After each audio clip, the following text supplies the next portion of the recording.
Hi everyone, welcome to my channel. I'm Doris. I'm here to share with you about market updates. We're going to be continuing talking about the Treasury bond yield and how it has broke 5% mark in the past week, and in its relation to the financial market performance. Recently, the 10-year Treasury yield, which fell slightly, has broke through the 5% mark, which is its highest level in 16 years. The financial markets began to become volatile.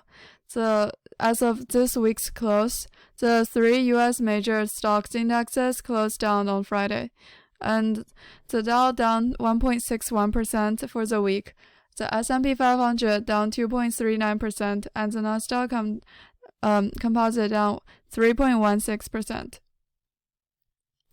For now, the Fed's expectations of high interest rates and growing concern about the U.S. fiscal position are driving currency markets higher.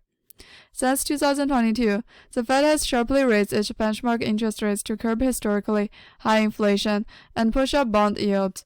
However, Fed officials and recently strong economic data suggest that interest rates may have to remain there for longer than many expected to get things done. The CME FedWatch tool suggests that the Fed has a 99.9% chance of keeping interest rates unchanged at November, and more than 80% chance of keeping interest rates continuing unchanged in December, and a nearly 20% chance of another rate hike. We can see that there has been no possibilities for decreasing interest rate in the upcoming two Federal Reserve meetings, which means that the high interest rates are going to be hanging there for longer. It also means that the Treasury bond yield may climb for even higher.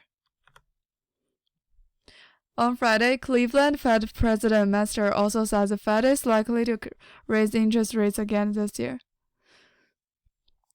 She believes that the U.S. inflation risks are now on the high upside, like gasoline prices, which have risen since July, permeate core inflation, which could also push up price expectations. If medium and long-term Treasury yields continue to rise, they'll help dampen demand, one factor to consider when assessing whether to raise interest rates further. Fed Bostic also said on Friday that there will not be a recession and inflation will return to 2%. Inflation is still slightly above the 2% target and must be contained. So he believes that the Fed should be hawkish and not cutting interest rates until the middle of next year, when the Fed can clearly see the CPI data fluctuations by that point.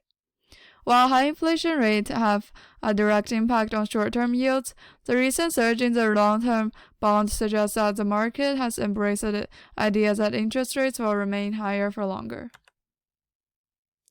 With the $25 trillion of U.S. Treasury market seen as the cornerstone of the global financial system, the surge in the U.S. government bond yield has a broad impact.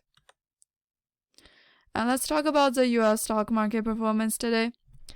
The S&P 500 has been performing downward for this year, and closing at a loss of 7% from its year high, and the guaranteed promises of U.S. government bond yields lured investors away from the stock market.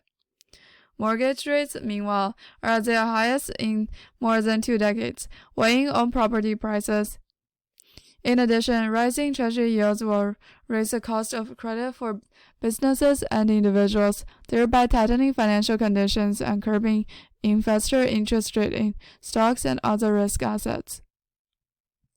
As investors turn to Treasuries, some maturing bonds now yield well above 5%, with high dividend stocks in sectors such as utilities and real estate taking the hardest hit.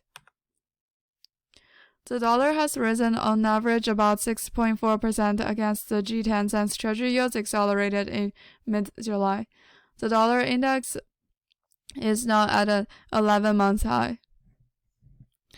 A stronger dollar helps tighten financial conditions and could damage the balance sheet of U.S. exports and multinationals.